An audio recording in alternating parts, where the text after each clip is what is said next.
दीवारों पर सजी ये खूबसूरत गोंड पेंटिंग्स, क्या ये सिर्फ कला है या किसी दबे हुए राज की चीख? गोंड आदिवासियों की दुनिया में एक पुरानी कहावत है, कहानियां सुनाओ वरना पत्थर बन जाओ। आखिर क्या है इस पत्थर बनने वाले श्राप का सच?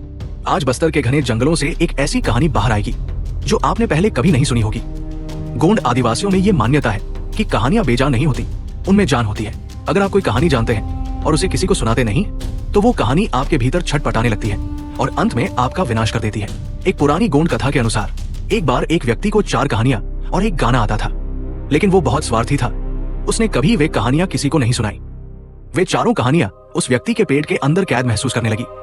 एक रात जब वो सो रहा था, वे कहानियां उसके शरीर से बाहर निकली और इंसान का रूप ले लिया।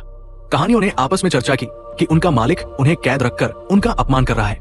उन्होंने तय किया कि वे उस व्यक्ति को मार डालेंगी। उस व्यक्ति के नौकर ने कहानियों की ये बात सुन ली। उसने अपनी जान जोखिम में डालकर अपने मालिक को तो बचा लिया, लेकिन कहानियों का रहस्य खोलने के कारण वो खुद पत्थर की मूर्ति बन गया। तो असल में गोंड संस्कृति की ये रहस्यमयी मान्यता हमें एक बहुत गहरा सबक सिखाती है। उनके लिए कहानियां कोई बोझ नहीं बल्कि एक पवित्र विरासत है।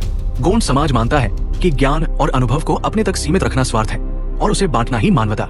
ये परंपरा हमें सिखाती है कि जब हम अपनी संस्कृति, अपनी भाषा और अपनी जड़ों की कहानियां एक दूसरे को सुनाते हैं तभी हमारा समाज जीवित रहता है। आज के डिजिटल युग में जहां हम अपनी जड़ों को भूलते जा रहे हैं, वहां गोंड जनजाति की ये परंपरा एक मशाल की तरह है।